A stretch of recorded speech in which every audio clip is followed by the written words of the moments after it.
Hello दोस्तों, नमस्ते, प्रणाम। मैं सीमा शर्मा अपने यूट्यूब चैनल पे आप सभी का स्वागत करती हूँ। दोस्तों, आज मैं हवन गीत सुनाने जा रही हूँ। अगर अच्छा लगे लाइक, सब्सक्राइब, शेयर, कमेंट जरूर कीजिए।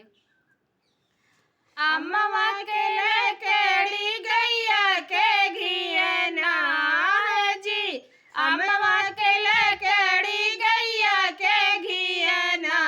एक दिन अवता सत्यनारायण बाबा मोरे अंगना। एक दिन अवता सत्यनारायण बाबा मोरे अंगना। अम्मवा के लकड़ी गैया के घियना जी।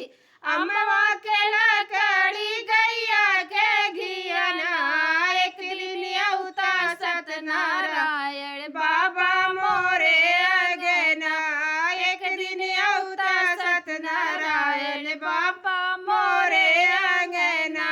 ओही हो अंगना नवा में राम जी आए। ओही हो अंगनावा में राम जी आए। सथवा में ले लवा कुशल लेना जी। सथवा में लिए लवा कुशल लेना। एक दिन अवता सत्यनारायण बाबा मोरे अंगना। एक दिन अवता सत्यनारायण बाबा मोरे अंगना।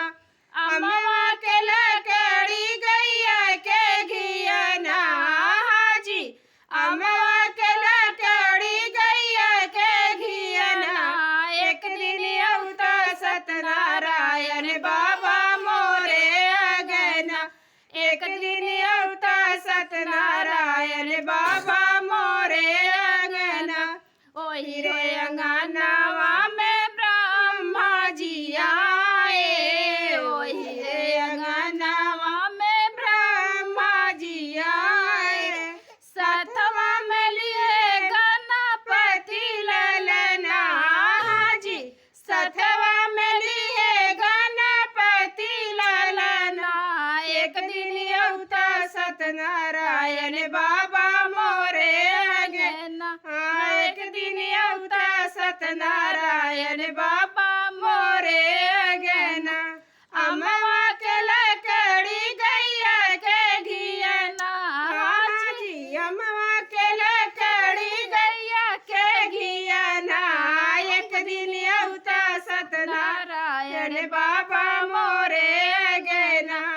एक दिन अवता सत्यनारायण बाबा मोरे अंगना। ओही हो अंगना नवा में कृष्णा जी आए। ओही रो अंगनावा में कृष्णा जी आए। सथवा में लिए पर तुम ललना जी। सथवा में लिए पर तुम ललना।